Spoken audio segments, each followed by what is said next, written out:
another film review, this time of a 2021 film by the name of Badamisi, Portrait of a General. Which, as the name suggests, follows the life of Ibrahim Badamisi Babangida, the several-time coup plotter and one-time military president, I think was the title he chose, of Nigeria. And to talk through the film and the life and times of, I think, one of the most significant president/scam artist of Nigerian history, we have invited our longtime guest, comrade, friend, Dami Adebayo. Dami, how you doing? I'm good. Hello, everyone. It's good to be back. Yeah, it's good to have you. Good to have you, Dami. And yes, Dami also put himself through watching the film. And I think as if a punishment. So, I guess we'll discuss reactions in a moment, but I don't think, I think it goes without saying that, within the constraints of Nollywood, anyway, I guess we'll get into that in a moment, but, I guess, let's jump into that right now.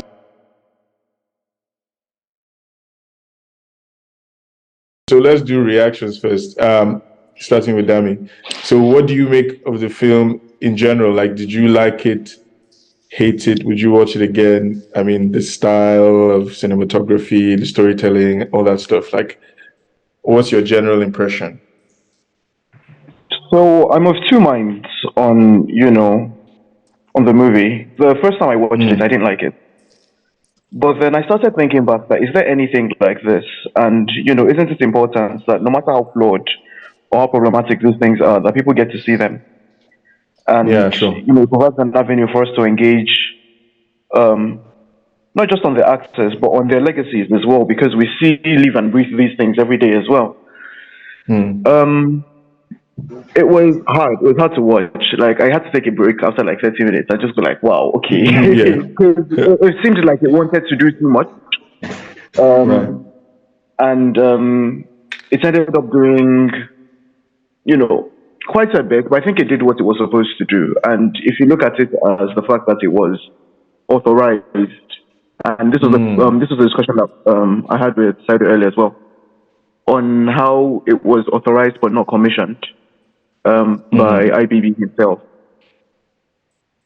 So authorized in the sense that, I don't know, is he saying that this is the truth and nothing but the truth? Or is he saying that, this is the only story he's ever going to tell? Because IBB has been pretty resolute about the fact that he's probably not going to write anything.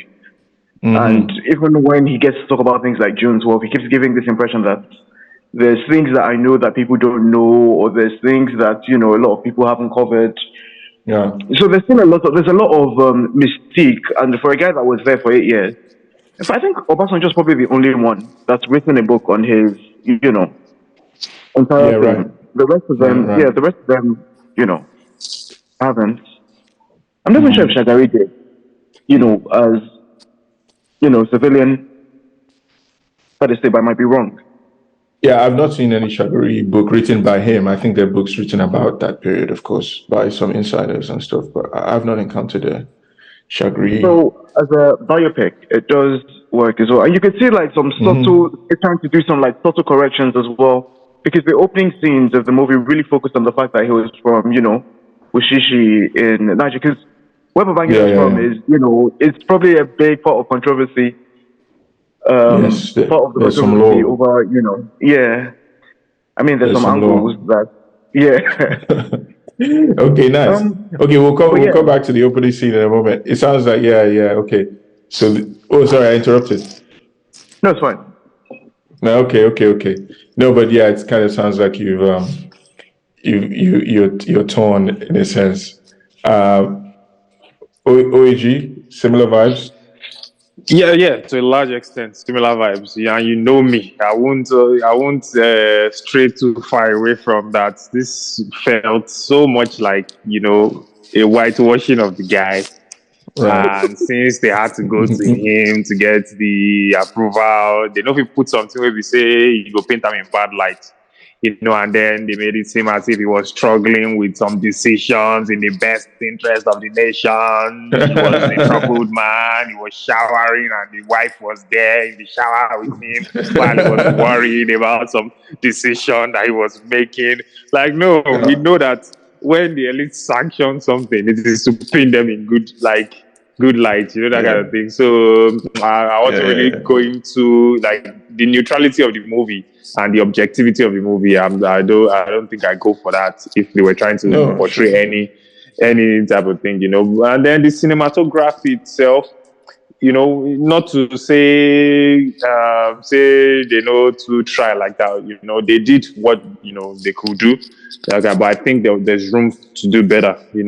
In terms of not trying too hard. Yeah, but batch. I make we not just say person efforts.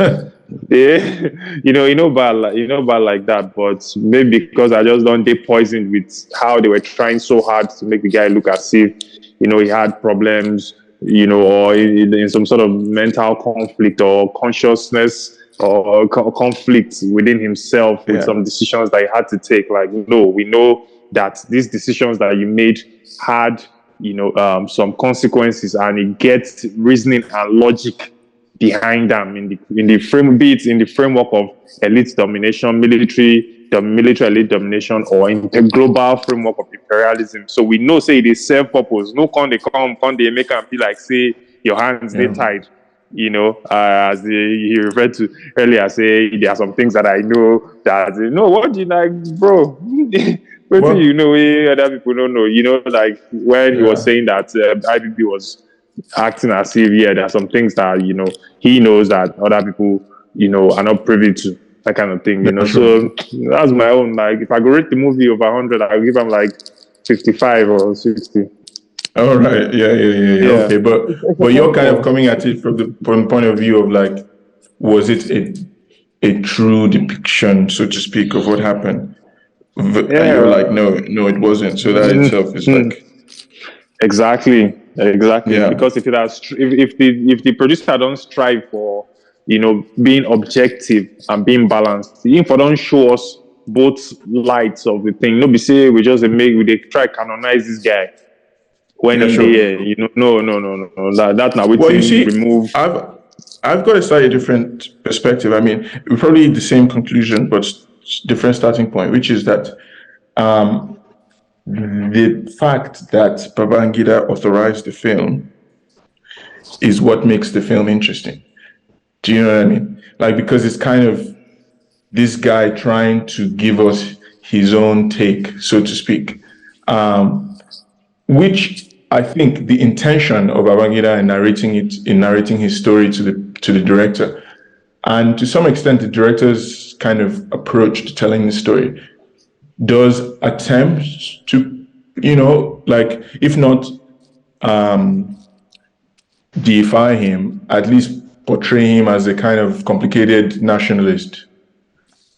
Yeah. But I think there's so many gaps, both in how the story is, both probably in how it is conceived and delivered. Yes, that at the end of the day, the weirdness of Babangida, his deviousness and a lot of the blame that should rightly fall at his feet is not eradicated.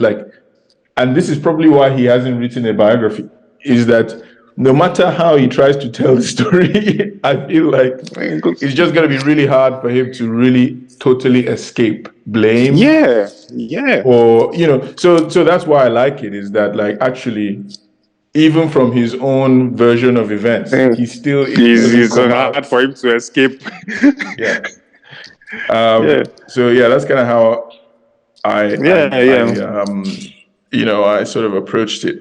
I mean, in terms of like just the experience of watching the film from a film standpoint or whatever, I guess it sort of has some of the hallmarks of the new Nollywood, the made-for-cinema Nollywood. Insofar as like the camera work is like slightly more interesting, has that kind of music video feel. in a lot of moments. But yeah, I think by and large, like, it's a bit uneven. Like, there are moments where the picture is kind of moving and evocative. Like, I think particularly when they're showing him as a young guy, or some of the protest scenes are kind of interesting or interestingly shot. Some of the kind of one-on-one conversations in the back room are shot in interesting ways, but by and large, like, I think that's like it's interspersed with shots that are like much less compelling. Like some of the stuff with the family, the scene you were talking about in the shower was like super cringe. It just was very uncomfortable for some reason. So yeah, like, I guess from a cinema standpoint, I probably give it the same rating as you. And I feel like the film would have been much more moving if it was shot in a kind of 90s Nollywood style, rather than the 2000 post 2010. Try to weave in, modernity inside of, waiting, to graft, to graft on top of himself like that, be like pastiche of, things that you just cut here and there, so that's not where the flaw come. If not something where they, like, where if you watch, where we say, okay, you go even agree for the camera, director, all these kind of things, we're going to say, okay, the storyline is trash, but picture, everything, they okay. So or like if the storyline and the picture just were a little more in sync. Like, watching the story of Babangida in a kind of music video made for cinema format was like kind of jarring for me. Whereas if it was like the kind of old school Jim Ike style films, a lot of shouting, like this kind of orchestral music in the background. Yeah, the soundtrack, fully. I do agree with this. I feel like it would have gelled a little more. Emeka, so you didn't see the film out of protest, because you're a political purist who doesn't support military regimes, or for other probably attempts to whitewash them. Exactly, or for other less grandiose reasons. But I mean, what I guess you seemed interested in seeing the film. Why? Like, what about this kind of things interested you? Why did you feel it was worth seeing for us? I just hope that those who see it, or who saw it, or who eventually get to see it, learn something that's useful about why he made or took certain decisions. Right. I for instance, I caught a clip earlier on. I think it was maybe some clip about a conversation he was having with Abiola, for instance. Yeah. It would be nice to know within context how two people who were friends, or who were supposed to be friends, how, because I mean, from maybe an Abiola point of view, or those June 12 loyalists, they'd see what IBB did as a betrayal,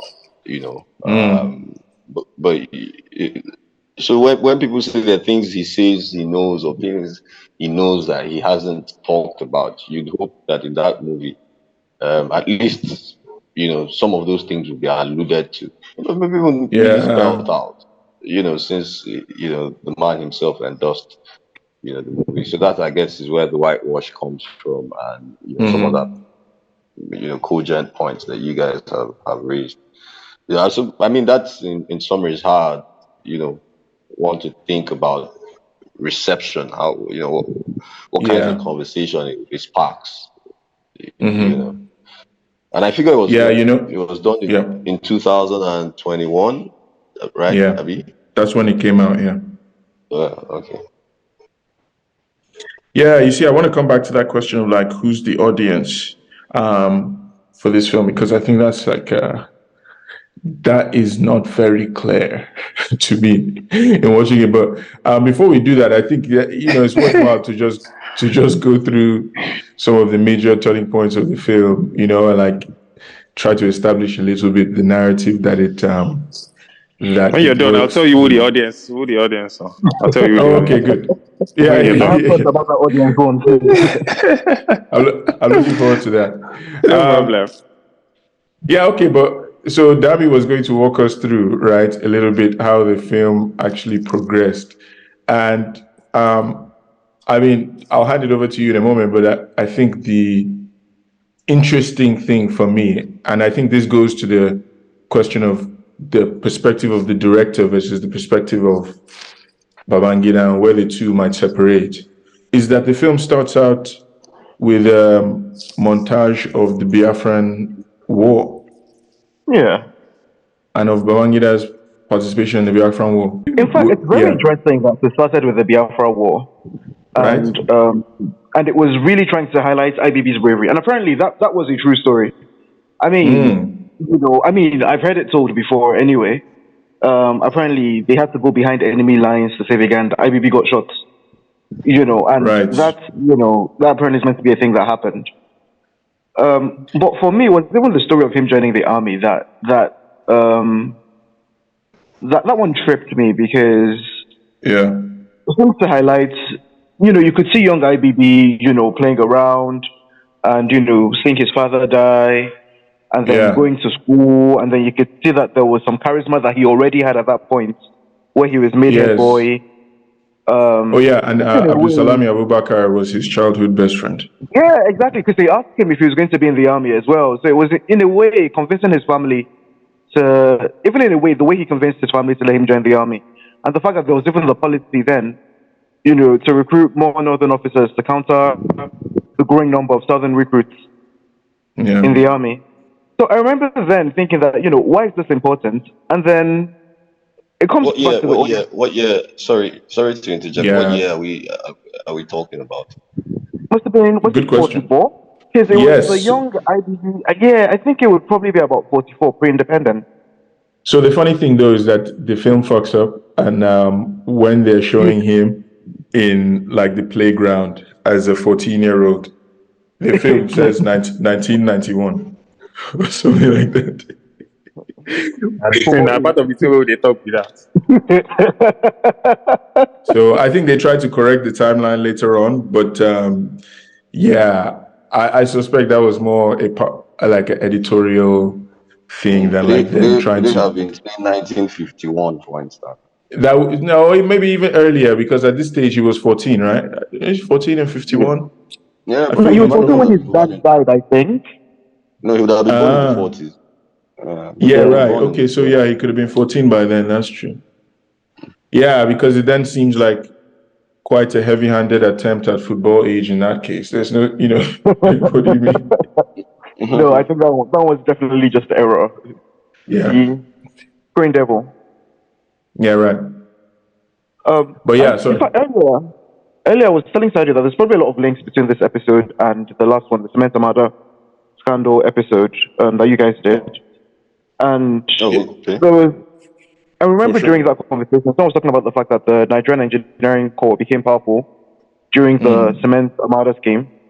And Babangida, wanted to be an engineer. And in fact, when he was arguing to his family, he was like, oh yeah, there's like an engineering corps in the army where I can be in the army and, still be an engineer as well. Yeah. So that is, major important that, he's a professional soldier, but at the same time, also a professional in the sense that, he had work, or he had some degree of work. Yeah, definitely wanted to be seen as one. And then that bravery thing was also like a recurrent theme as well. Then there's obviously the scene of him meeting his wife, going to military training school, hearing a disco, and not sure what that was, trying to do, but probably establish the base. But the very interesting bit was the introduction of Buka Suka Dimka as his in fact, man. Yeah. No, so totally. I mean, before you get into Dimka, because I think that's kind of like, let's say, chapter 2 of the film. a couple of things I want to note about chapter one, let's say, which is like starting with the Biafra and then going back into his childhood, is that whether unintentionally or intentionally, I feel like starting with Biafra provides a kind of interesting context to the coup, all the murders that happened later on. Because it's almost like, one of the most formative events in the lives of all of these men is when they had to go down and like kill a bunch of Nigerians, or Biafrans, as the case may be. Because I think there was a line there where he didn't think he was going to be killing other Nigerians. I think they said that in the middle of the war. It's a very interesting line. Yeah, exactly. So it seems like the director is like maybe inadvertently making a statement about Biafra as a kind of, the original sin that like comes back to haunt all these men later on when they're, hanging out in such close proximity and they can't help but, load their weapons and fire each other like, like they became accustomed to doing during that period in time. Shay, or am I reading too much into it? I mean, there's also another take that, the army wasn't doing much at that point. I mean, I think apart from Congo and then Liberia and Sierra Leone, there wasn't much that the army was really doing in a sense. By the 80s, right? I mean although they do refer to the Nigeria-Cameroon thing as the thing that highlighted Buhari as, so maybe we won't get to that, we would, yeah. Yeah, fair. And the other thing I wanted to say about the Miriam, the part of the story that focuses on his life is that, like, I think the introduction of Miriam Babangida sets the tone for the character that they kind of developed for her. And I found it to be very underwhelming, given what has been insinuated and what we know about, like, how much of a presence she was. I think, unfortunately, they make her, like, too domestic of a figure, and too much of a, like, kind of sidekick, just a kind of generic supporting wife, as opposed to, say, the character played by Rita Dominic in 76, which we talked about earlier, who's just, like, a much more formidable presence and, like, probably was a little more of an accurate depiction of how you would have thought of yourself and behaved as like a military officer's wife in the era when the military was the center of politics, No, and this again goes to this again goes to highlight what the producer or whoever wrote the script set out to do, because then you start to ignore some parts and then maybe overemphasize some parts or try to bring in things that weren't even there in the first place. So that's it. I think they just downplayed her and then just made her feel like she just sit down for a house or something. There's really no space for women, and I'm trying to think. Do we even know when the Nigerian army started accepting women, into its rank? Yeah, no, totally. Yeah, like there's kind of a total lad fest. I think aside from Miriam, there might not be any, like, a single other woman. I mean, I think there's some journalists, like some newscaster who was casting like NTA news. Yeah, and maybe the judge as well. You said? But the court scenes, maybe the judge as well, but the court scenes were comical. Yes. Yeah, that's true. The judge. Yeah. But we'll come back to the court scenes. That's true. The judge was the only woman who, aside from Miriam, had a name, like was sort of named in the movie. So in that sense, I guess it's, maybe a little worse than a lot of the new Nollywood kinds of depictions where, classically, I think women have had pretty significant roles in Nollywood. So, but then again, you could say that it's a film about the army. So, and it's an army at the very high point where it's very male. But I think 76, demonstrated that to some extent you can tell them, you can sort of tell a story about the army that still sort of illustrates or illuminates the importance of women. Anyway, I'm aware there's some irony in talking about this in a context with with 5 or 4 guys, but it still goes. I think it's probably worth saying. Yeah, I was also saying they really tried to play the bravery thing as well. Yeah. Because I think the next major event was the counter coup against Yeah.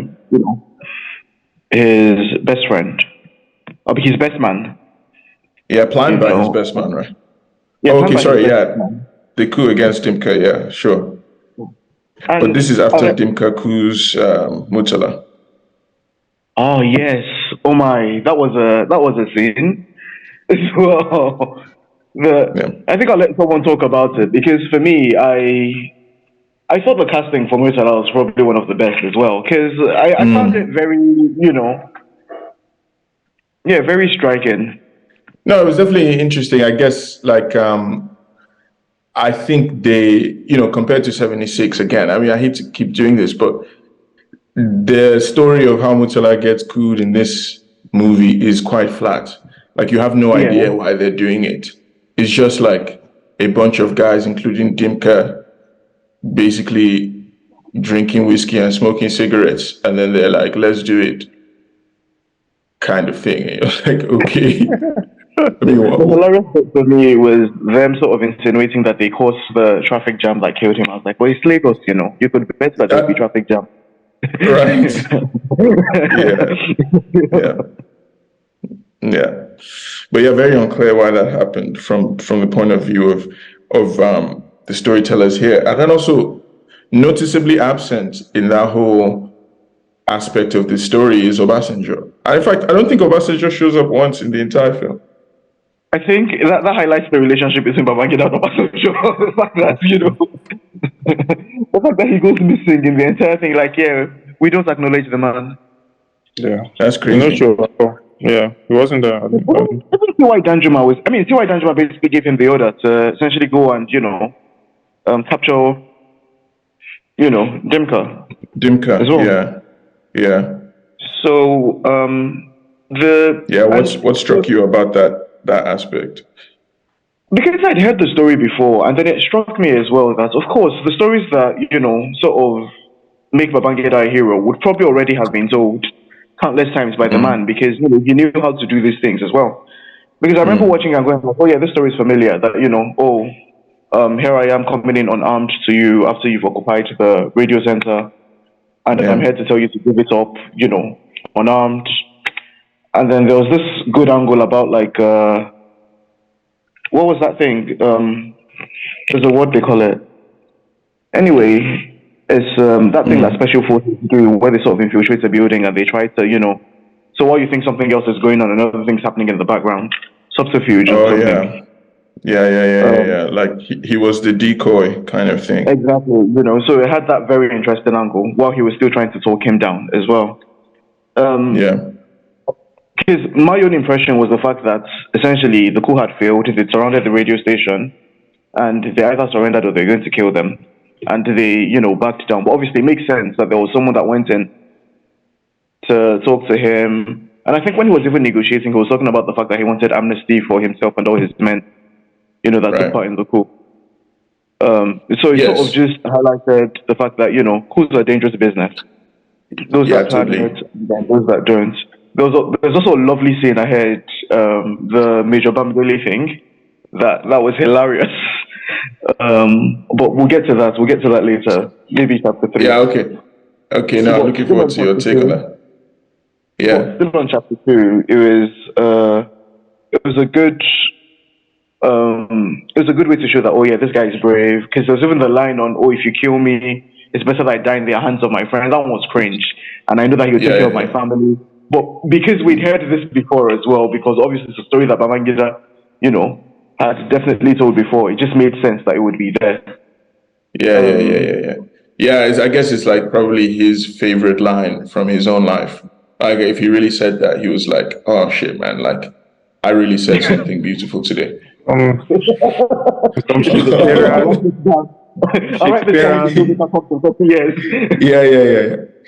Yeah, totally Shakespearean. There's a kind of underlying theme in the film where Babangida is trying to portray himself as like somewhat poetic. Because there's something he says like, No, but he's talking to Miriam like when they met at the club. I think they're like sitting on a car, not Oh doing yeah, Yeah, they anything. show the looking stars at the and all of that. stars. Yeah. Obviously, not doing anything risque, right? Just like sitting with space for Jesus between them, looking at the stars. And, and then he says something, and she's like, "Wow, did you write? I mean, who said that? That's so poetic." And, but he said the other shit like, "Wow, the stars are mighty bright tonight," or something, something like that. So this is why I feel like they didn't really do Mariam Babangida justice, because I think the real Mariam Babangida would have been like, Is that all you've got? Like that's the lamest thing I ever heard." Anyway, yeah. So I mean, here he is betraying his best man to save Nigeria, right? So it's again this kind of heroic thing where he's I talking mean, down Dimka. yeah, but I don't think it was betrayal. I think that because he was asking that if you're going to do something like this, why didn't you tell me? And Yeah, that sure. was, that was you could interpret that two ways. That I'd have done this thing a lot better, or I'd have talked you Yeah, out of it. sure. But definitely at No, that point, he was a totally. real fool. He wasn't going to join his ship no matter what. I Yeah, mean, no, that would have totally. been. But I also had a similar feeling when I saw him say, "If you were going to do this, why didn't you tell me?" It was almost like the idea that he and his friends could plan a coup first dawned on him right then. Like when he was talking to Dimka, it's like, "Oh shit! Like planning a coup is something I can do better than my best friend." So you know what I mean? But no, I mean, why I say betrayal is because Dimka is like, "Yeah, I need amnesty for myself and my man." I'm wondering that kind of nods, like, "Oh, okay, sure, I got you." And then the next scene is like, Dimka and some coup plotters have been killed by firing squad. Executed. Yeah. Now, But maybe Obasanjo do that broadcast. You mean in real life? Yeah, in real life. Now, Obasanjo do that. Like when they announce it, they execute them. Oh, interesting. the biggest this thing that I have is a picture of Dimka in white in court and of him smiling, and the Yeah. newspaper headline is "The Devil Dimka," and I was just I was just like, Yeah. wow, Yeah. maybe because Murtala seems to have been quite liked, especially in Lagos as well. Yeah, sure, definitely. Mm. No, but this is why I think they really didn't do justice to Murtala, and I know that's to the Murtala coup rather.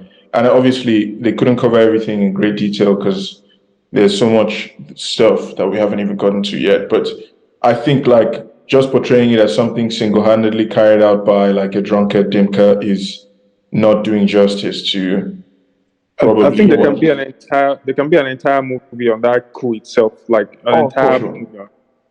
for sure, and the still principal character is and still there should alive as be, well. I mean, yeah. Great Obo he was there trying to be governor. Mm. And apparently he funded pretty significant parts of that operation as well.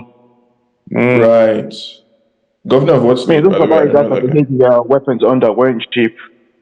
So, guy. Yeah. Yeah. So I don't know. I mean, I guess you can't blame them too much for not spending the entire time on that. But it definitely. If somebody is just learning about this history from the film, which would be unfortunate to begin with, but they wouldn't leave that scene knowing very much about why that coup happened or any of the stuff that surrounded it besides Dimka smoking cigarettes. Anyway, yeah, okay. So I guess that brings us into the coup plotting period of the film, right? yes, it does. And there's this very word, and I keep thinking about it, and I haven't been able to understand it. There's this word MK and IBB scene, where it seems like MK was trying to entrap IBB in a coup, and then IBB says no, and it turns out that it was recorded. And that for me, I've just not been able to, was it meant to show that, IBB was loyal, or he smelt a Yeah. trap, or he knew a trap when he smelt it? Yeah, Yeah. that would be. Well, I mean, but it just never came up again as well. Yeah, it was very weird.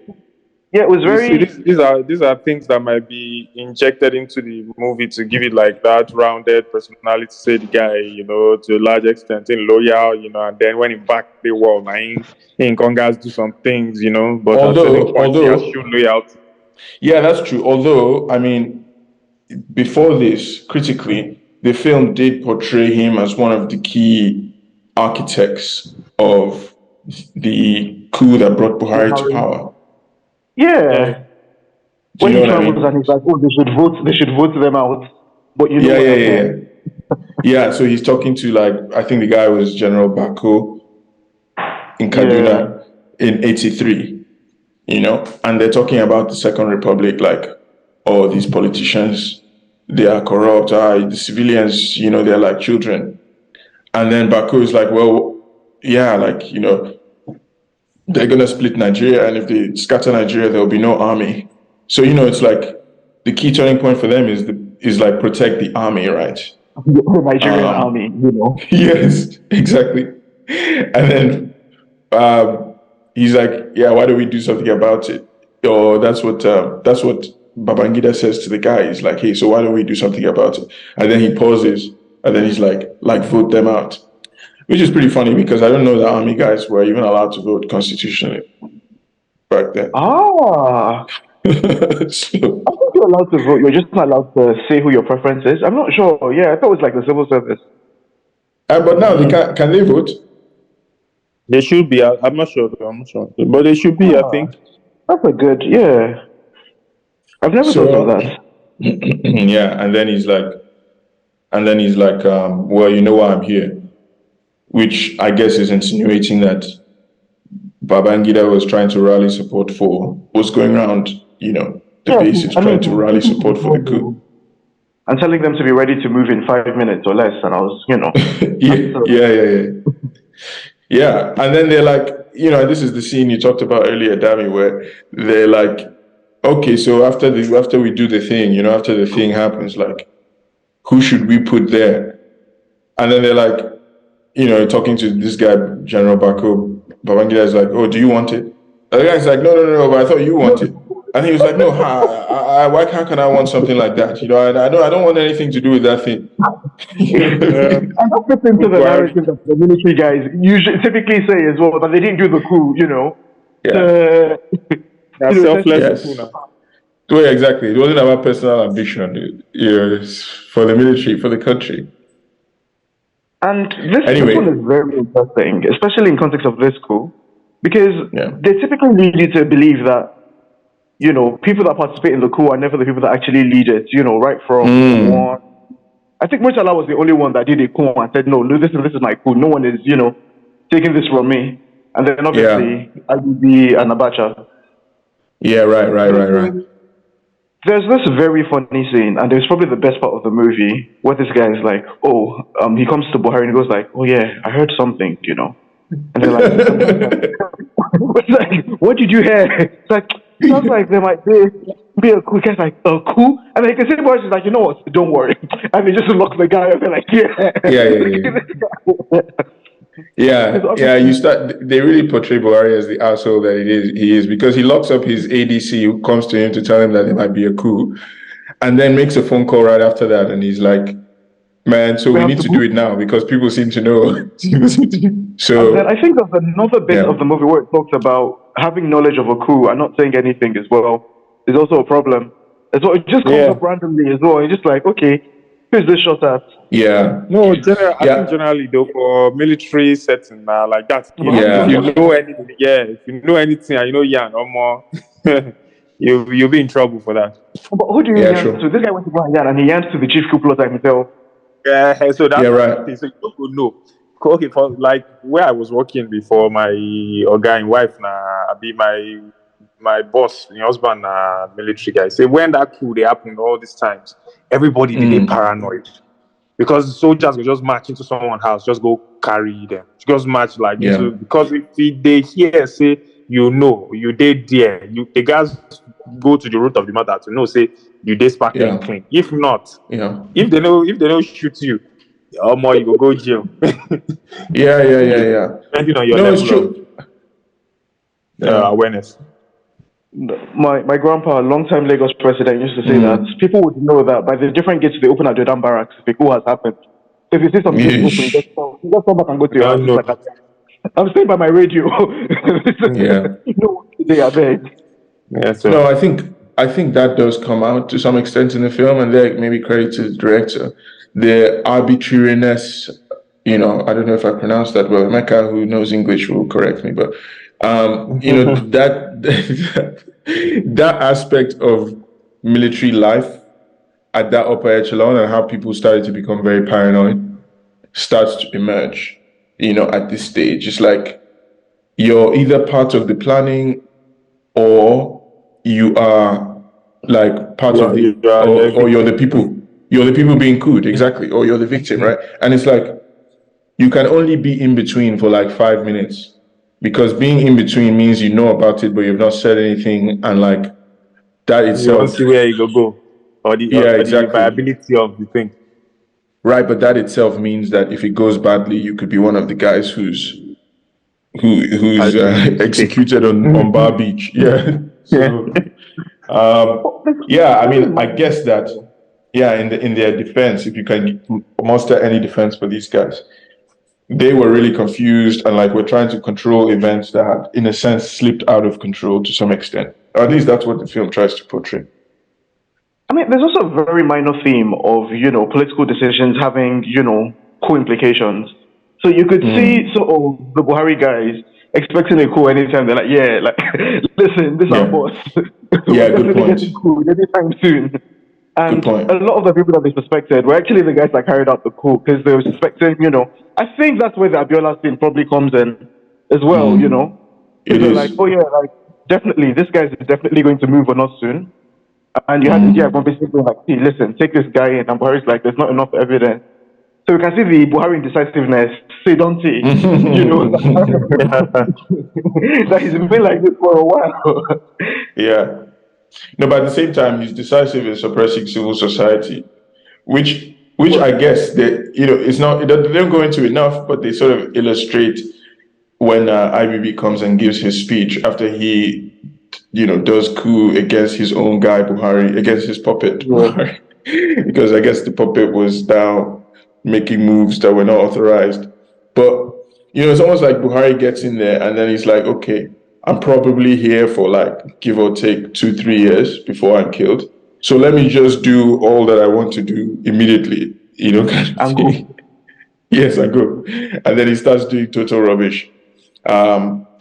But yeah, okay, so then this is where the Abiola scene that you were describing comes in, where he's like, I guess, trying to entrap Babangida in a coup plot. But that's really unclear, because then was he working on behalf of Buhari to do that?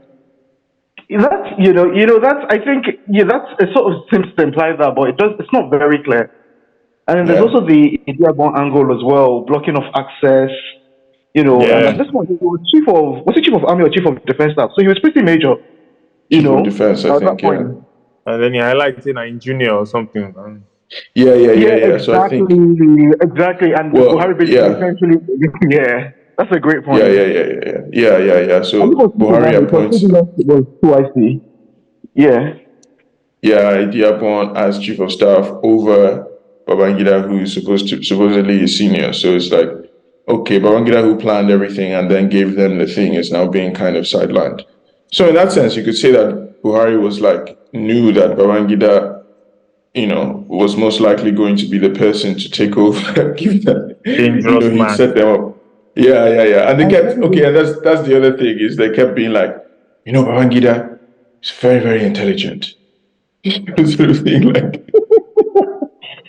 The one thing I liked about this, though, generally, compared to 76, there was less army speak. All of the codes, the acronyms, the this, they just spoke plain Yeah, English. that's true. Which, That's true.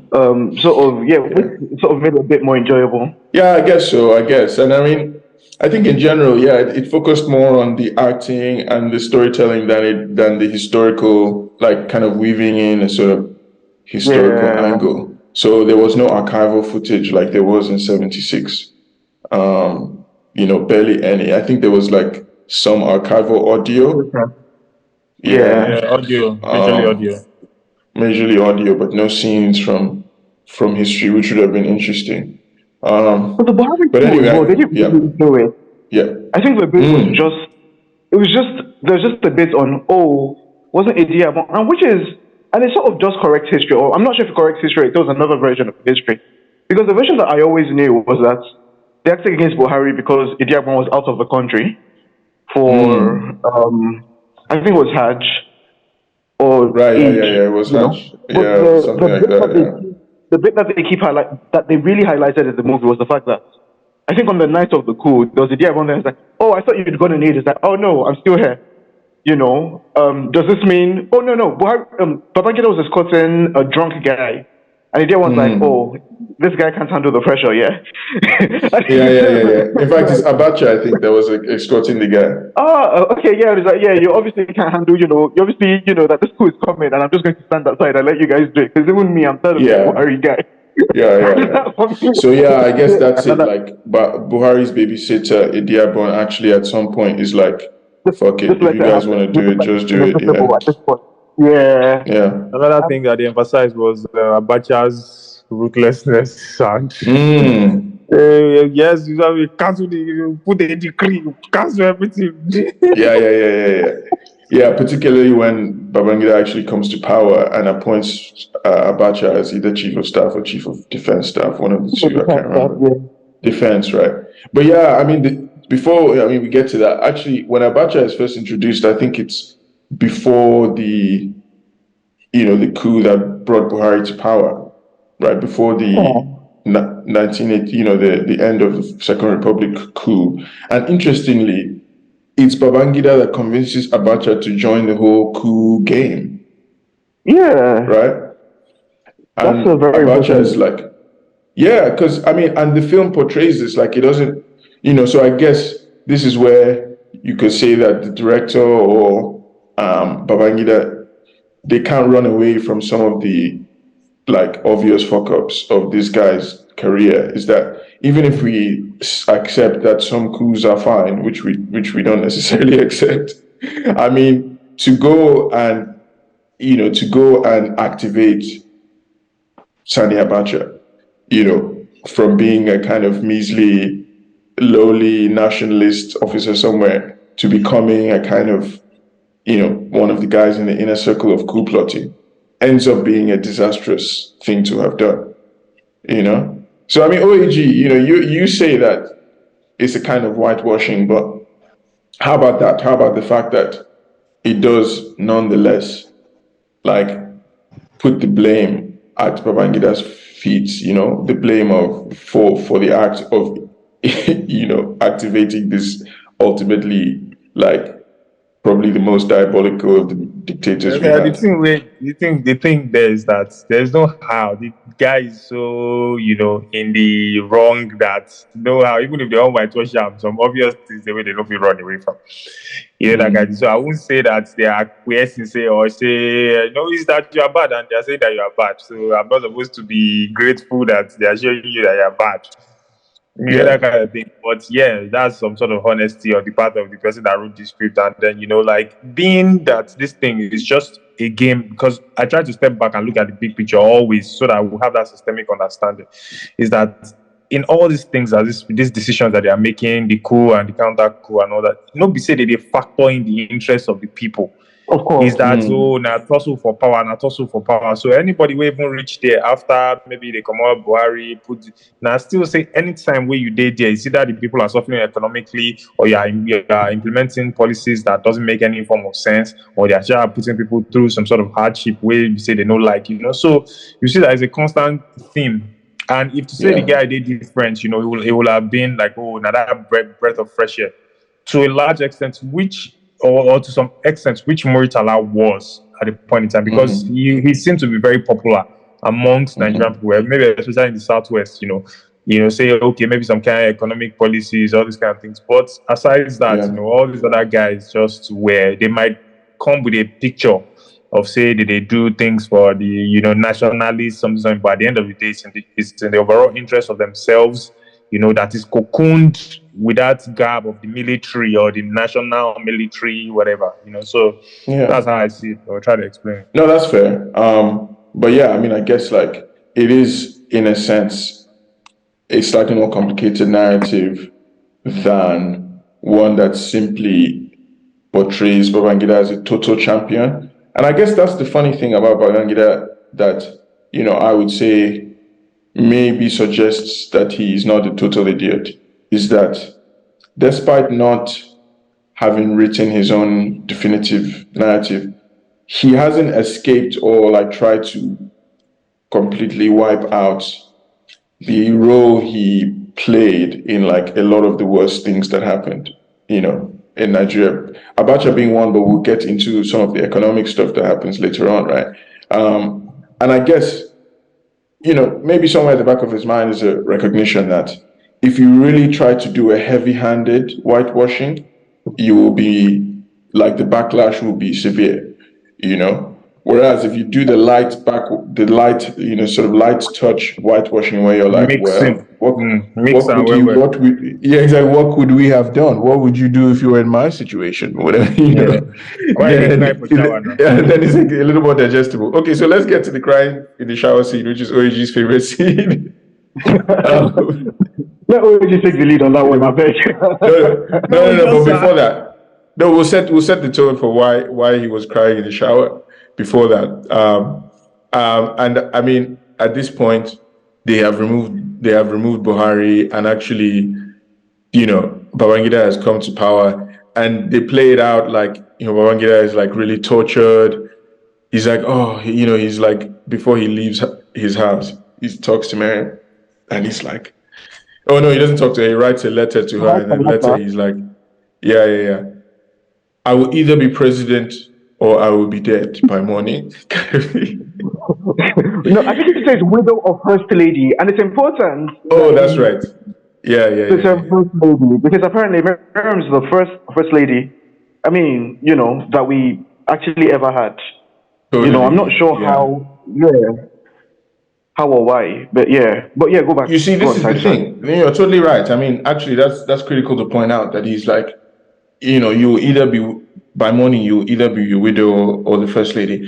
And, the history of that first lady thing partially, points to what we were saying earlier about how the importance of Miriam really is downplayed.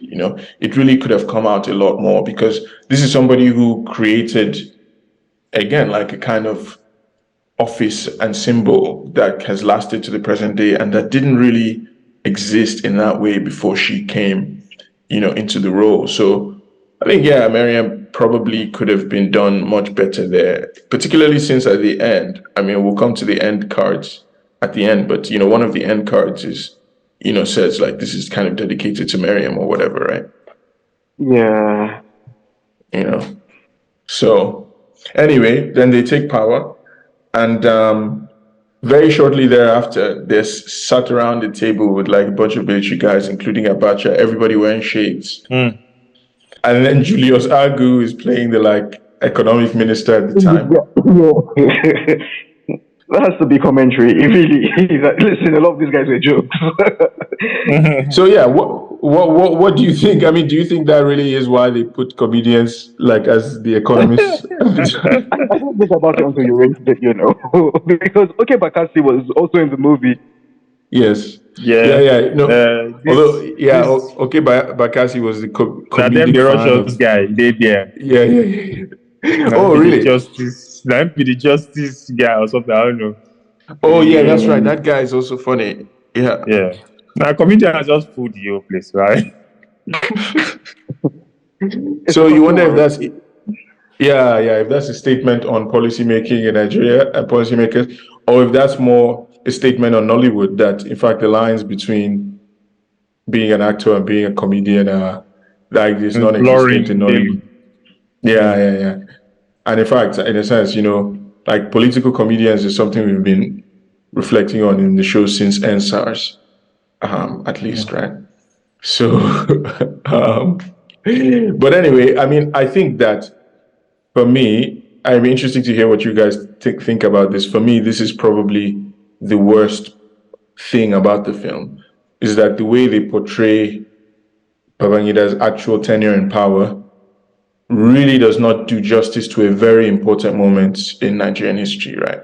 where decisions were intentionally made that, basically create the conditions for the Nigeria we have now. And the intentionality of those decisions is what felt like it was really lacking, because it sort of told a story where they were just kind of reacting, and again, it tells a story where they only had one set of choices to make. Like, the Julius Agu character, who's the economic minister at the time when Babangida comes to power, is like, the currency is doing this, the economy is doing this, GDP has contracted to this level. So the only thing we have to do is structural adjustment. And Babangida is like nodding knowingly, like, okay, yes, yeah, you're right. I mean, that plus that equals structural adjustment. I mean, come on. And the crazy thing was the fact that they're going to do the SAP reforms, but not take the money as well. So it's almost like for SAP's sake. I don't, Yeah, totally. So it's one of the weirdest things about Babangida, and this is why, to some extent, you can say that there is a nationalist impulse that runs through the army, and the OAG is like turning red with anger. But I mean, it's like, the thing is, it's just that it's sometimes a really disastrous nationalist impulse. So they're like, we need to prove to the international financial community that we are big boys enough to do what needs to be done. And then we won't take the IMF loan that would have made it slightly more bearable, And it's like, you guys then become actually worse than the IMF, because you've implemented structural adjustment without actually injecting some influx of cash into the economy, right? Just want to seem like big boys to international capital, or grown-ups, to international capital and this sort of investment class. And actually, here it's really interesting to hear what America thinks in a bit. But damn it, sorry, you finish your thought. No, because I remember reading about SAP, and apparently it was on how this very successful policy was raising per capita income, I think, by 2%, and that was going to take 30 years for the economy to get back to like the level it was at in 1980.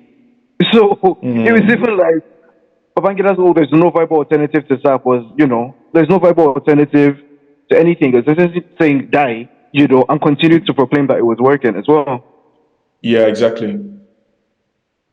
I mean, and then the other thing that I think could have been better portrayed is like, the implementation of SAP was very, very tactically done. Like, it was the same budget, I think the 86 budget, where Babangida announced that they were going to do these programs.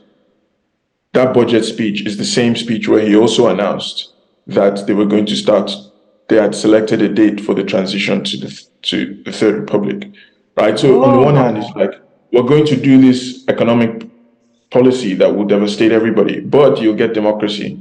So, then opinion is split about what's happening, right? It's not like a laser focus on the economic policy that would have resulted probably if they hadn't announced. And he was good at that as well.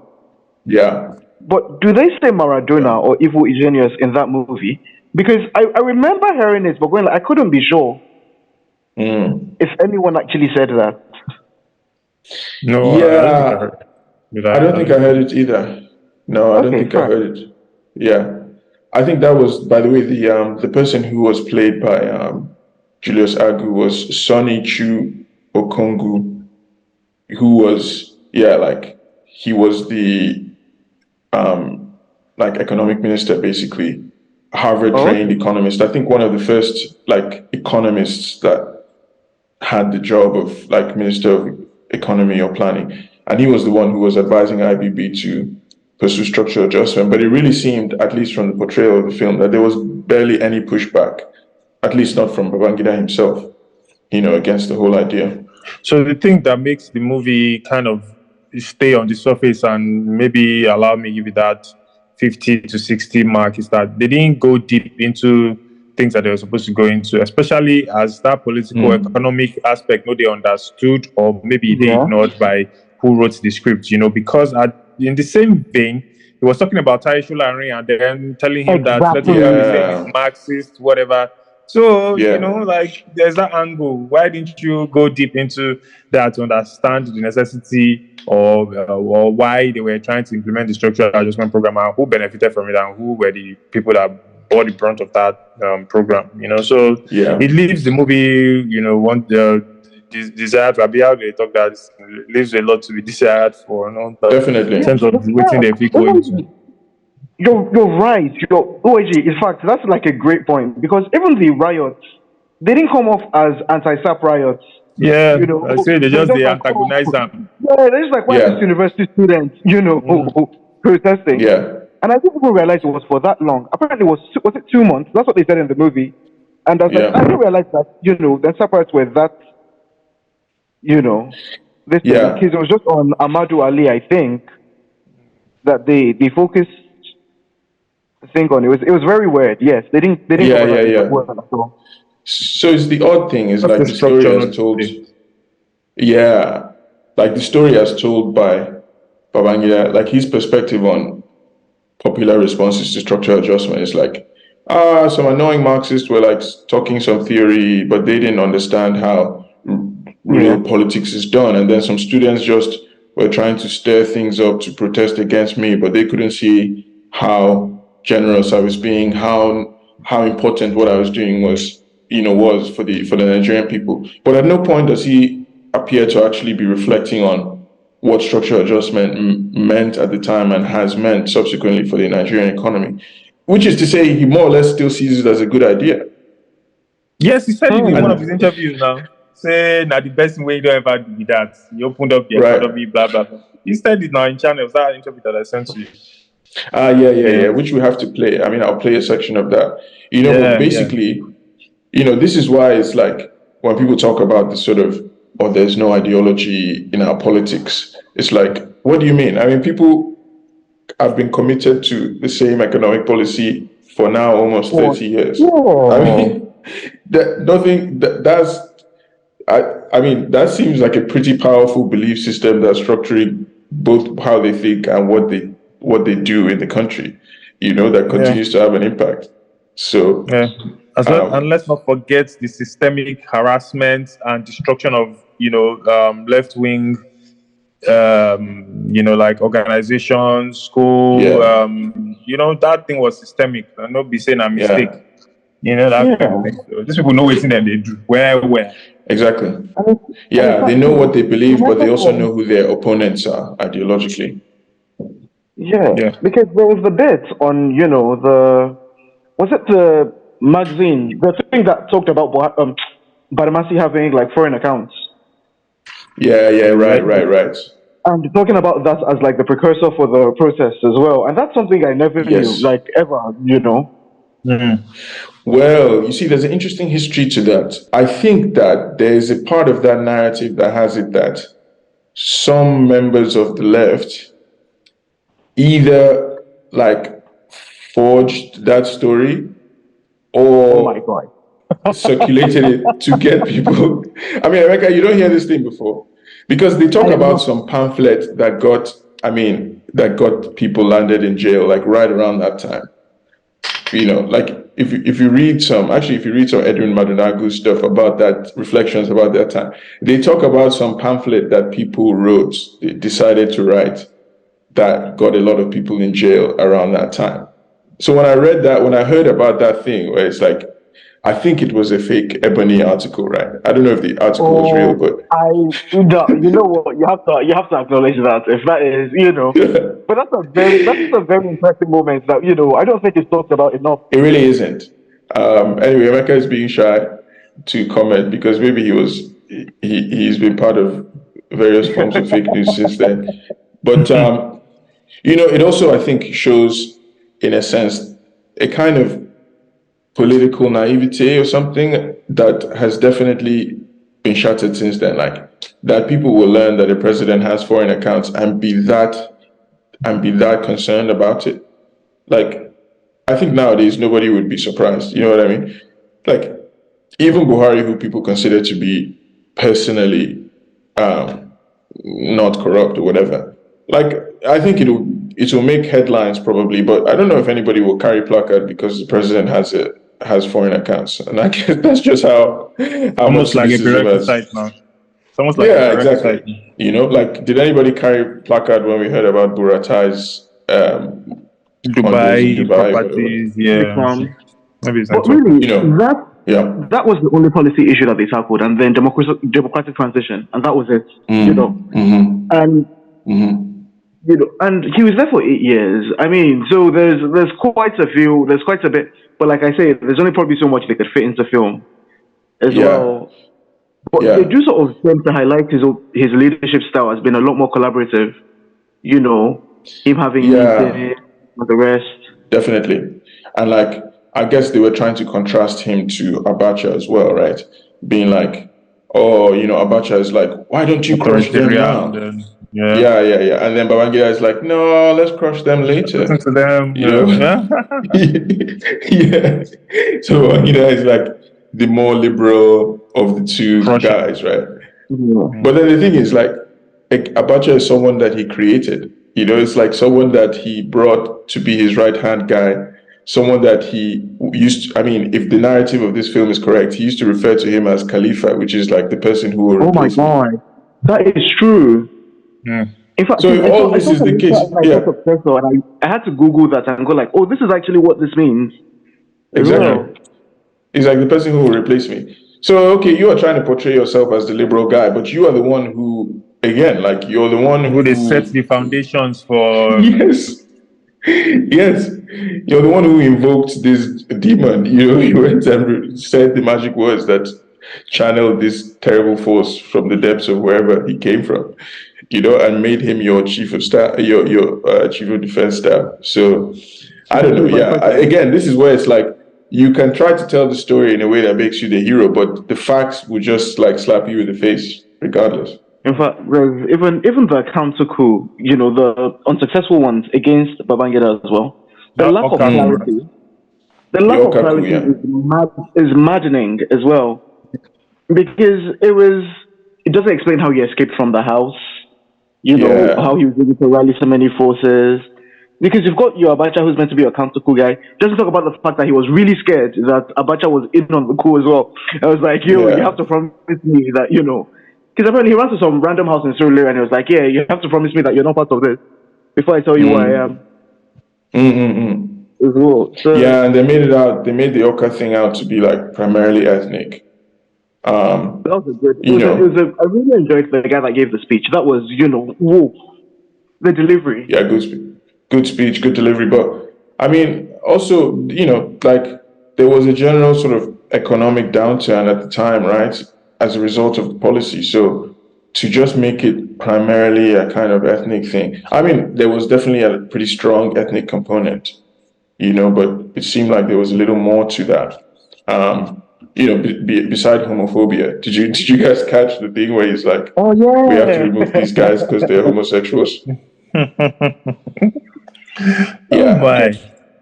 Because I remember apparently the Okaku being popular, that he wasn't executed at the bar beach as well. Yeah, he wasn't executed at the bar beach. That, you know, essentially because they thought that there's going to be some kind of thing, you know, people supporting him.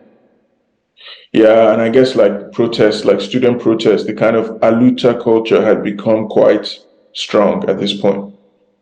You know, after the structural adjustment protests, and then, you know, that whole period of like craziness in the universities. So then that brings us, I guess, towards the moment of transition. How did you feel about, you know, the middle belt representation in the movie, just being that, you know, just you know?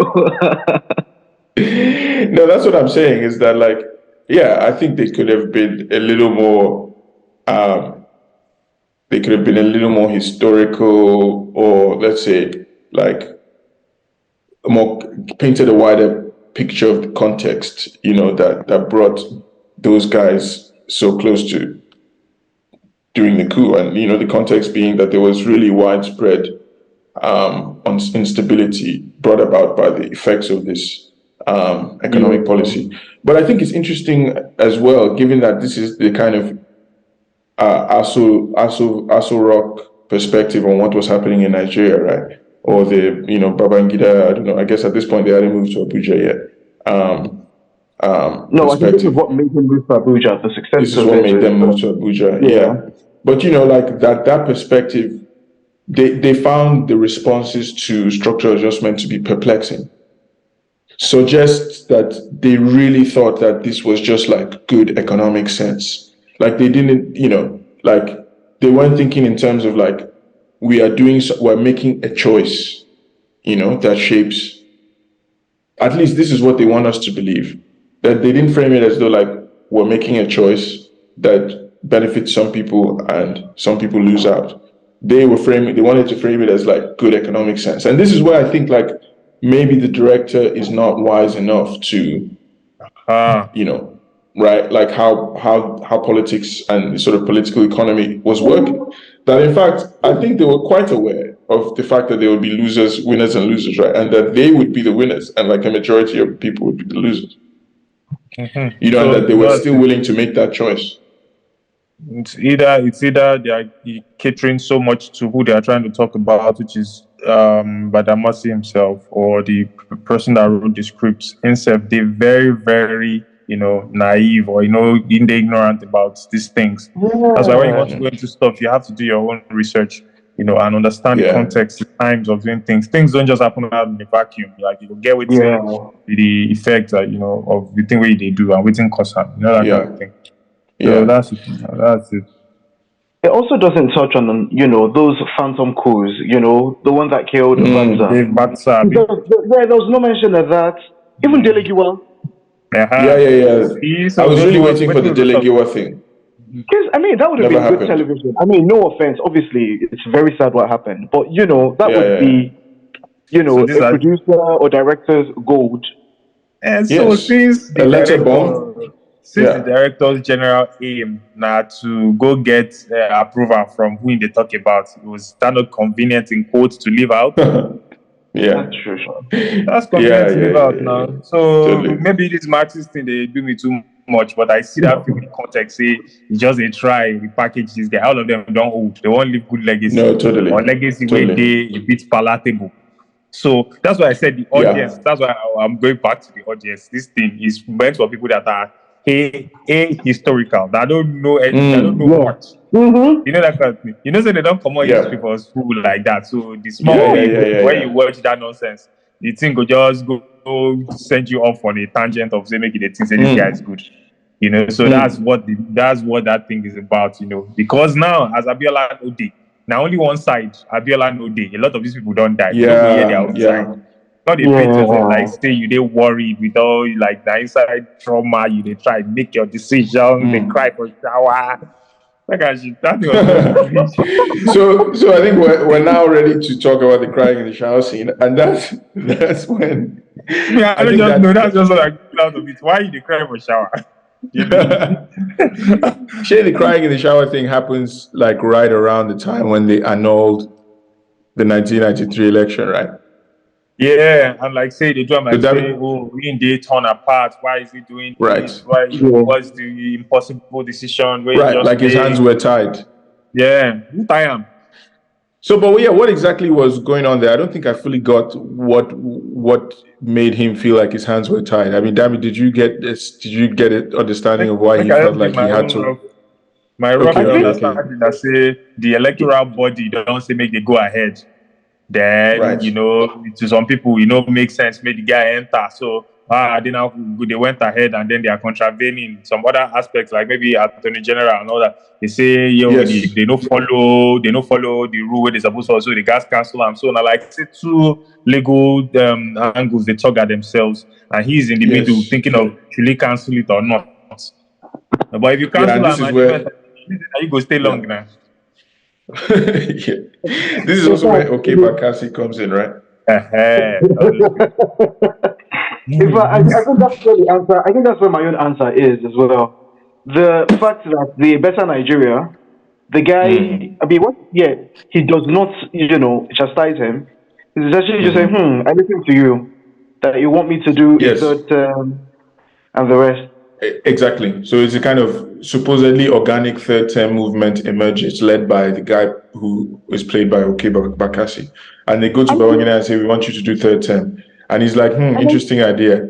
Anyway, just drink some tea and then you guys can go. And then the guy goes and starts a legal case. Of June 12 as well. He's not the guy you see in court with all the questionable orders. He's not, right. And the Minister of Justice makes a very interesting point in that movie. If people have been disobeying all the legal orders until this very one. Exactly. Oh, only the court order that leaves you in power for X number of years is the one you want to obey. And I love that Abacha was like, yeah, like why are we obeying any court orders? Maybe cancel everything. Abacha is just looking around like, I'm not sure what anyone's talking about here. I've told you this before. You just dig it and not cancel decree. So very comfortable villain instead of Babangida as well. So I mean exactly. So he sets up Abacha as this kind of like alter ego, the devil on his shoulder, and then I guess Mariam is the angel. Now don't die. Who go defend them? Yes. So then it's odd that like all the other people, the other central characters who could tell a different story about the specifics of what was happening in those rooms, including Abiola or Abacha, obviously are RIP now, right? Are totally KO'd, like mysteriously died within months of each other. And only the guy, who's affectionately known as Maradona, lives on to have himself portrayed heroically in film. I think it's, it's one of those things that Nigerians do. You know those tongue-in-cheek insults, those sure. What do they call them? Those compliments where they're like backhanded compliments. Yeah. Exactly. That's essentially what. I think he embraced it, and I think that's the problem with it now. So when the person you're insulting has embraced the insult, it doesn't stick as much. Yeah, right. And I guess that brings me to maybe the last set of questions. Oh wait, OG, you want to say something? No. As in, I agree with what you talk. Say, that's true. Yeah. Like, you don't use do cream. Yeah, right. Don't rub out. Yeah, I mean, but that's the odd thing is that like, so this is my final question where I really want to hear you guys go off is like, is this another move by Maradona, this film itself? Because like, what's the audience, right? Like, it seems to me like made for cinema, which is like basically made for Lagos consumption, Nollywood film, that portrays him as this sort of complicated figure, but who always acted more or less in the interest of the country. Like, what does he think? Like, why is that important to portray for him at this moment in time? Is this still a Maradona move, or is this more like? That these people they want to leave something more palatable on their way out. As Shore would say, they're on their departure lounge of life. They want to live, so it's part of their cultural control on society. Have you spoken to people that watch maybe a bullshit documentary and you see them swear by that documentary and argue about that documentary, especially if they've not done any research? And it's only that this is the type of shit, when you talk about Babangida and all that, and then you start seeing them whitewashing and painting these guys. They don't come on history for like years and years. So but you see the irony, the irony to me in that case is that like, this isn't a mass consumption film. Yeah, to the Lagos people, whoever gets TV will watch out. Yeah, this is Amazon Prime film. Yeah, to the stupid middle class. The stupid middle class, we don't know their interest. If you say this guy is not like, we know they to do research, they will feel like, the Nigerian middle class, and even the middle class generally, they're very lazy. Especially, except people will take them up to themselves to do research. They just go with the flow and hope that the ruling class doesn't screw them up. When you talk to people, especially now, we be saying that us don't they come of age, where you don't they step onto like the youth this thing, where they don't forget that their contemporaries will live with them. Now, them to give us, how they take live through the guy tyranny and all that. But us, young now, we say intermittently, they don't come out history, they don't add them back, they don't come out history, they don't add them back. People don't even to give too much shit about history. So when they go back to now try to find out about these guys, that is what they'll find on offering. Is this movie that is half baked, and then it will take too long for you to go and be reading Bade Onimode's book or Nigerian Marxism by Adam Meyer or Nkrumah's book and try to find the real context, because what they've served you as hot meal or quick meal is this guy's story. So where is that thing that balances it out? Because we still have an oppressive role. We still have the domination, cultural hegemony of these guys. They shape the thoughts, they shape what you see, they shape a lot of things. So when you have that as what is only on offering, then that becomes the official story or what they know to be history. That Babangida was a complicated man. He was man. You need to see that movie. It's very complicated. But when you talk to someone that has done the deeper research, that understands imperialism, that understands structural adjustment program, that understands what role it fills and does to the third world, then that you now start seeing that those things aren't just mistakes. He didn't sleepwalk his decision into that. He didn't cry his way to the shower. He didn't, they get the thing where they fulfill for society. So that's it. So I feel that they should, we have people that have done history, that has that've got production power, that have money, there should really be a movie. Like maybe when we have progressive rule, there should be a movie that really x-rays these guys for what they are in the context of or the view of the people. That's it. Like this one, I don't go for the movie at all. I don't go down ruling class movie, and for people who enjoy the time when they there. But for the masses of Nigerians, for students, and everybody will bear the brunt of these things. We see the deindustrialization, the damaging of the naira and all that. They'll tell you that they don't care if you cry in the shower. We died on the so that's it. That's my own take on this thing, man. No, I couldn't say it any better. There's a vacuum, in especially on these stories as well. It's the reason why, guys like, Max Yolun as well are feeling like a gap, because so much of that time period is, it's just shrouded in so much mystery. And if we go back into your own point as well and how we're meant to believe that these things are non-ideological. Meanwhile, these things are, the foundations of the Nigeria that we see today. There was a bit on the parties, a little to the left, a little to the right, and we've never really, tackled the fact that they're like, see, the one thing that all of you must unite on, is certain parts of, the economic dogma that, listen, don't depart from that. Yes, you can't oppose structural adjustment. That one is the Bible, it is there and it's ingrained, probably even in the Constitution somehow. So, and I think that's probably the thing. I don't think we have enough time for the post-credit scene, unfortunately, which is, really where most of the meat comes from. But the truth is, yes, these stories aren't being told. This one is definitely whitewashing it quite a bit. But at the same time, I feel it also provides an opportunity for people to really interrogate with that. Exactly. Because for a lot of people, especially because of how young the country is, this country starts with Obasanjo, Yeah, totally. This country and 99.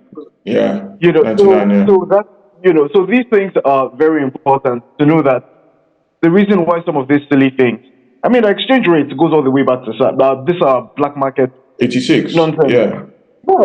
And so 86. these are the, so this is modern day Nigeria now. I think that's what those 8 years of Babangida did, Yeah. They created an entirely, sorry, go on. Totally. No, totally. Entirely new structure for the economy. Even down to the state's creation. I think Abacha was the last person to do states, I think, but still, a lot of these things, owe a lot to that time, and really, there should be a more critical spotlight.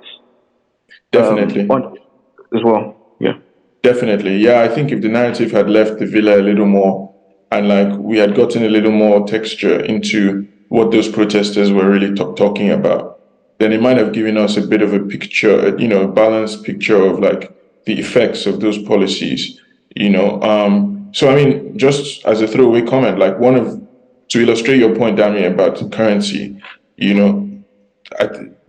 I think at the start of that year, 86, right? Like a university lecturer was making something like 25,000 naira a year, which at the time was like $30,000, something like that, at the start of 86. By the end of 86, that same amount, 25,000 naira, was now something like $1,500. So from about 32 grand to about 1.5, within the same budgetary cycle. And again, that's the budget where they announced, that we're also going to start this transition to democracy. So it like completely split up the country into, again, it adjusted the economy, and into what we have now. That would raise the middle class entirely. I mean, yeah. Totally. So then, but not only does it erase the old middle class, it starts a process of creating a new kind of middle class, right? And it's that new kind of middle class that will be consuming this film on Netflix, or like, you know what I mean? That was my point. That was my point. I was alluding to saying that them and young generation where either bear the brunt or enjoy the lift. Right. Or have just been, produced in the midst of this kind of more entrepreneurial economy where it's like less predictable, it's more like gig work, or like find contracts up and down. Exactly, much more contract chasing, much more invested in the financial sector than in real manufacturing or any of the real sectors. So it's like him trying to tell his story, particularly to the new generation of people who he helped produce in a way, like with the new structure of the economy that he helped create. So from that standpoint, I think it's like it is itself a piece of history, the film, and like worth seeing from that angle. But yes, I agree in terms of an accurate retelling of what happened. This is a total flop in that respect. But in terms of closing thoughts, Dami, I do want you to talk about that post-credit scene. I mean, because that might be something, like maybe leaning in more of the sort of historical retelling direction that purposely or otherwise, the director has left us with. So what struck you the most about the post-credit scene as we wrap up? Let me just explain the post-credit scene as well for people that are listening, because it's essentially a competition with IBB and Abacha. Both of them, just walking West Wing style and having a conversation. And the walk and talk. Yeah. And you'd have and essentially it's IBB sort of speaking to Abacha saying that, listen, this 93 elections, none of them, they're going to cancel each other out. And in true form, it makes sense that essentially Abiola is not going to win in the north, Tofa isn't popular in the south, because he knows both of them, and essentially those... He's like, they're my friends. Yeah, that, this thing would cancel itself out, and they would have to step in again. And in this conversation is where the references to Khalifa, he doesn't say it once, he doesn't say it twice, every single time he refers to Abacha during that conversation, he's using the word Khalifa. It's, it's a not so subtle nod to the future that he envisaged as well, And Abacha is like, what if this doesn't work? And it's like, this will work, in true, Maradona form as well. And there's a thing as well, going back historically to the use of the word step aside, that what did he really mean when he said step aside? Step aside, he retired from the military. I think there was always the sense that people knew that Babangida leaving wasn't the end. And the movie sort of hints at that as well, where Miriam is basically talking that you'd be the best Nigeria ever had, or they would want you back, something along those lines as well. So you can see that the movie ends there, but it's sort of telling that, his plans were probably just in full motion at that point. Yeah. So that angle of essentially they never really intended to hand over through June 12 was what the post-credit thing was. And that they had designed it in such a way that there would be chaos and crisis, which is what happened. There was chaos, there was crisis. It might not have been as slapstick. It might not have been the good production that they expected. Yeah. But they did. And the galling thing, the very annoying thing about this is the fact that IBB would refer to the elections of '93 as the freest and fairest. He would talk about the fact that the conduct of those elections and everything was so good. And like, if it was so good, why not let the results stand? So then it almost seems like the whole purpose of doing the election was to distract from structural adjustment. I mean, like again, because it's like you're not going to let the guys go into power anyway, and like you're going to unleash so much chaos that you have that some sort of handover won't happen. Yeah, exactly, and to totally shift like attention from the new economic situation, or try to anyway. Yeah. So question would not watch again. Actually, thinking of all this as well, because it was the emotions that are coming up. It's a bit too strong. Yeah.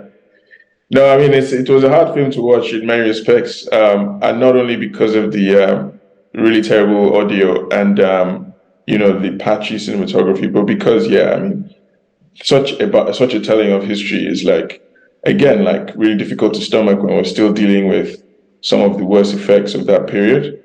But at the same time, like I think just as a piece of history itself, that people who played such a crucial role in bringing us where we are can still tell the story in such a self-serving way.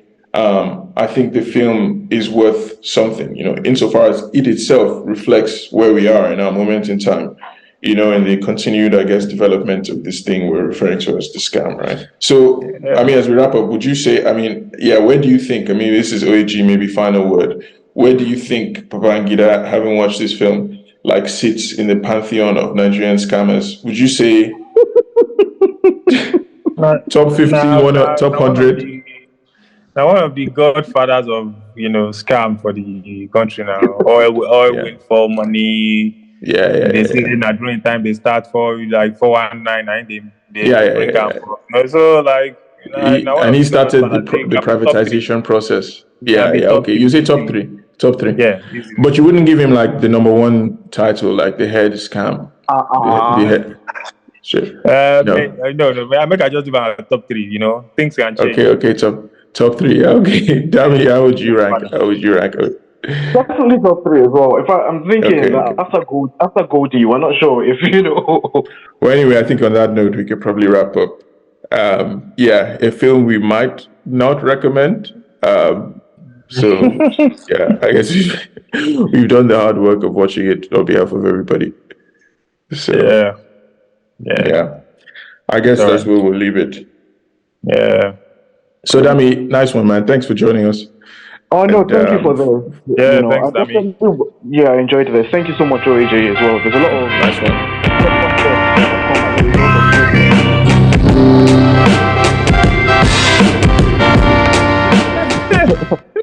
It makes sense if IBB's entire scam was just SAP, and that is it